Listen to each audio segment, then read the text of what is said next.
Bienvenidas y bienvenidos a un nuevo episodio de Temporal de Misterio. Hoy traemos un relato que nos impactó mucho al escucharlo de sus protagonistas.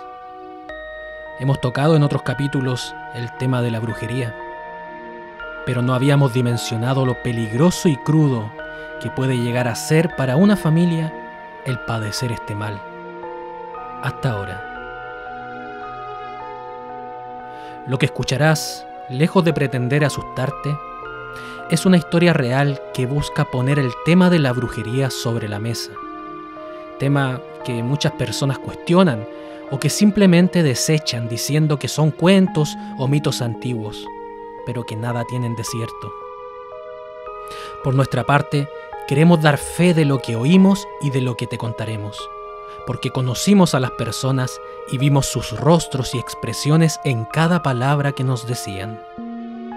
A veces es fácil negar algo cuando no ha sido uno el que lo ha vivido, y en este caso, el que lo ha sufrido.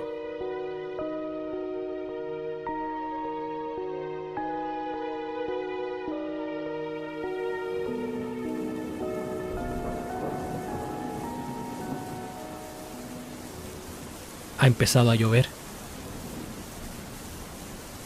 Ha empezado el temporal de misterio.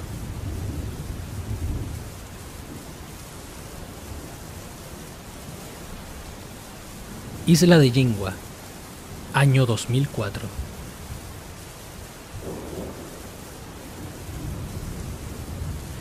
Desde los 6 meses que a mi hijo Daniel le pasaban cosas extrañas. Estaba sano y de un día para otro se enfermaba sin razón aparente. Eso implicaba estar 1 o 2 días tratando de salir de la isla para ir a Achao, el lugar donde estaba el médico.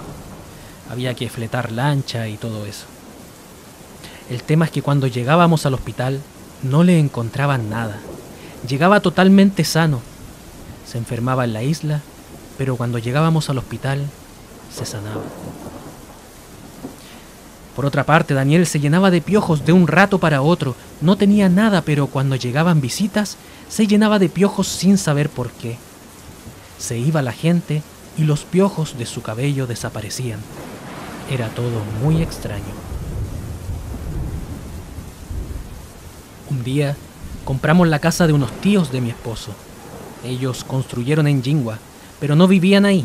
Se habían ido a vivir a Puerto Natales hace mucho tiempo.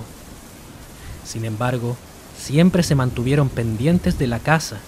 De vez en cuando viajaban y aprovechaban de prenderle fuego, cuidar las plantas, regar el terreno, etc.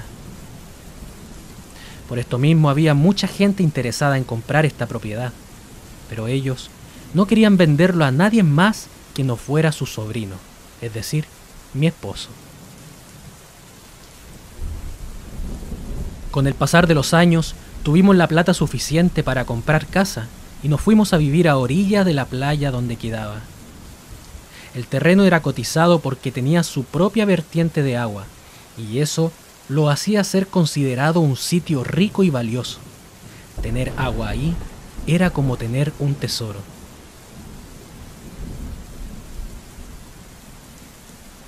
Cuando Daniel tenía aproximadamente 4 años, fue experimentando cada vez más situaciones complejas. En las noches soñaba cosas como que se estaba quemando la casa, que veía chanchos, cerdos que se lo comían, toros rondándolo. Lloraba y lloraba, pero no despertaba, a pesar de nuestros intentos, hasta que amanecía y nos contaba lo que había soñado. Empezó también a adelgazar mucho, sus mejillas y pómulos se le tornaron como azules, mostrando mucha palidez.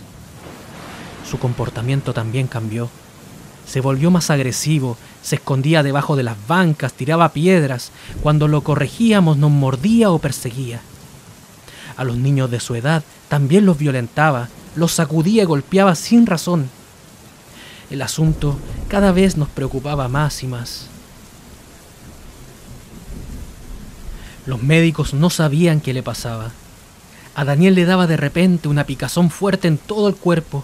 Se rascaba hasta hacerse daño, se hacía heridas que sangraban de tan fuerte que lo hacía. Amanecía con costras y cicatrices enormes, pero al momento de llevarlo al hospital, tal como al principio, No tenía ninguna marca, ningún síntoma ni evidencia de nada. Eso ocurrió muchas veces. Y había más. Pasaba 5 o 6 días sin orinar. En el hospital le ponían sondas, pero no podían captar ninguna gota de orina. En los momentos en que hacía en su pañal, la orina era extremadamente amarilla. Lo mismo con las fecas. Pasaba 12, 15 días sin hacer nada. Llegaba al hospital con dolor de estómago, pero inmediatamente se le pasaba al llegar. Los médicos ya nos miraban extrañados, quizás pensando que estábamos lesos o locos, porque nada de lo que decíamos le encontraban.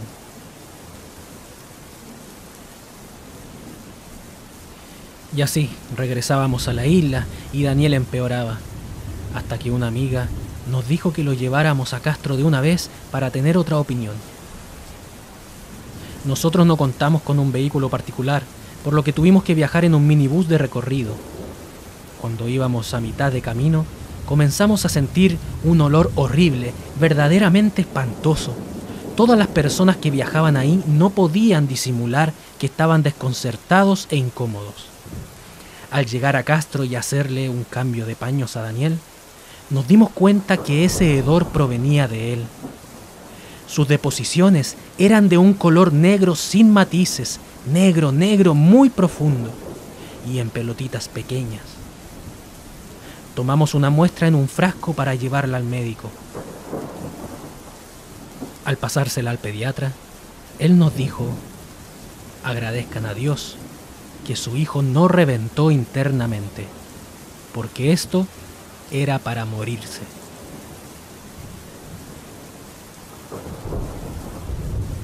Así pasaban los días y la gente en la isla ya empezaba a hablar del chico extraño.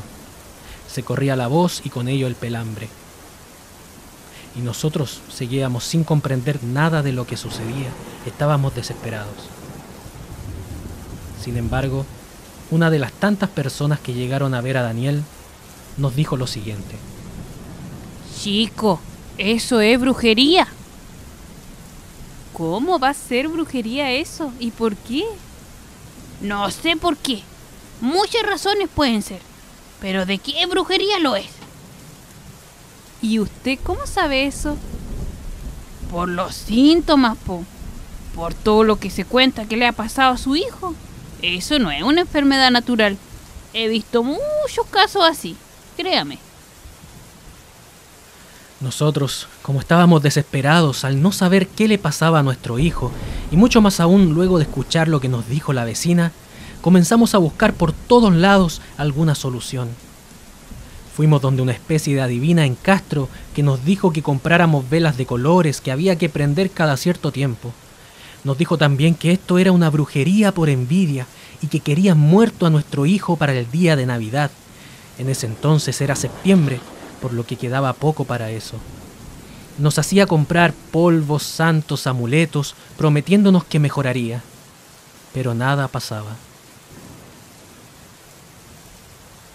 Seguíamos buscando, yendo a hospitales, a adivinos, a medicina alternativa, a diversas iglesias, pero no encontrábamos respuesta alguna.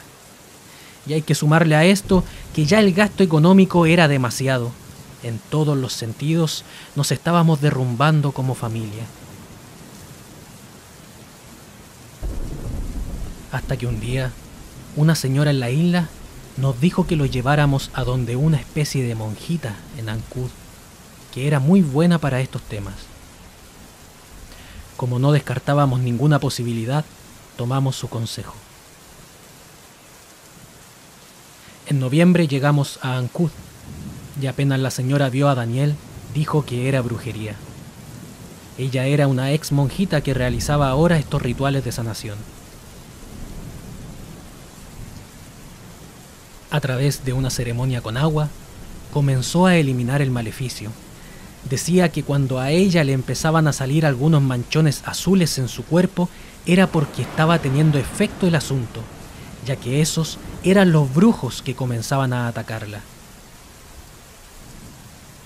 La mujer le tomaba sus articulaciones, su cabeza, su cuerpo y lo retorcía entero.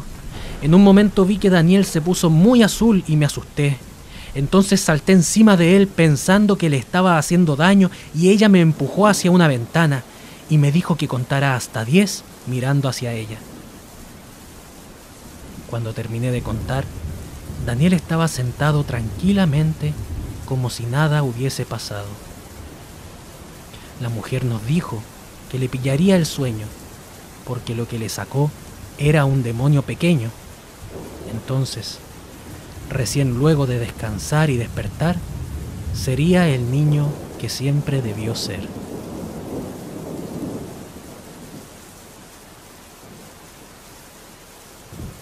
Ya en la barcaza cruzando hacia Quinchao, Daniel despertó y nos miró con mucha sorpresa, como si nunca nos hubiese visto.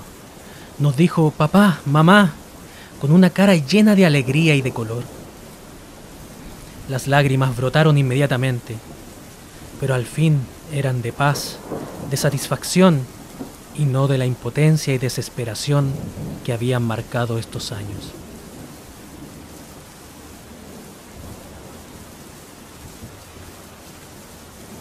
La mujer que lo curó nos advirtió que pusiéramos atención en las deposiciones de Daniel, porque por ahí saldría todo lo malo que le habían hecho. Y así lo hicimos. A simple vista eran normales, pero lo impresionante, y que quizás no me van a creer, es que en el centro de ellas ardía un color rojo que al tocarlo con un palo vimos cómo salían y salían redes como de pesca, largas y grandes de manera inexplicable. Inmediatamente retiramos todo lo que pudimos y procedimos a quemarlo según las instrucciones de la mujer. Todo eso era malo y que si intentábamos quedarnos con ello, la maldición no se iría nunca de nuestra familia. Además, ella nos dijo que lo que nos había sucedido era por una gran envidia que sentían hacia nosotros, y la mejor forma de hacernos daño era atacar lo más preciado que teníamos, nuestro hijo.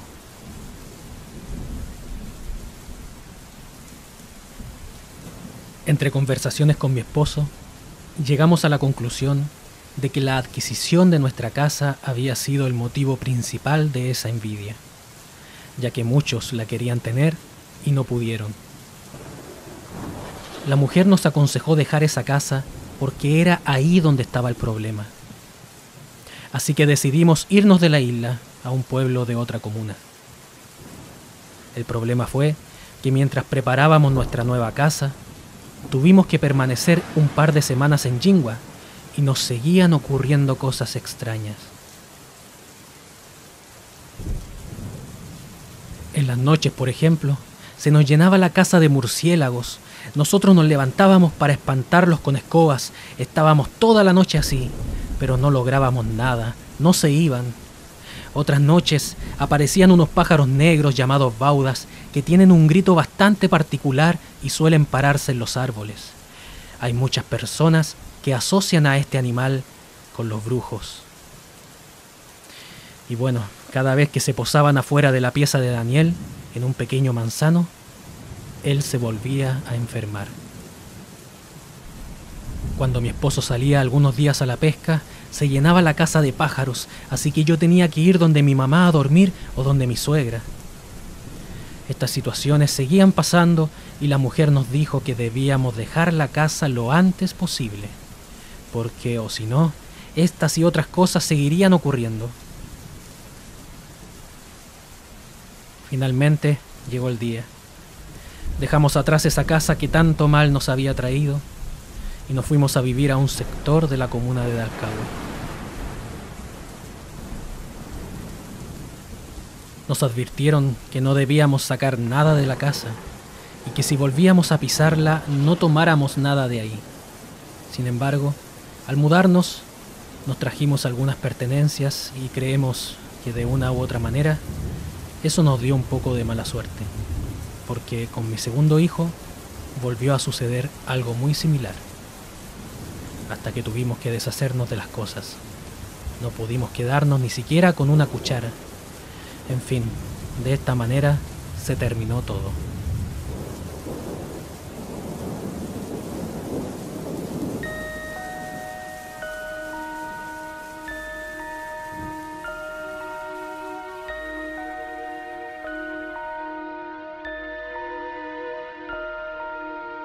Hasta los días de hoy, esta familia vive con una de las consecuencias que le dejó esta maldición y de la cual les advirtió la mujer, que era el no poder progresar económicamente, que solo vivirían para mantenerse y con lo justo.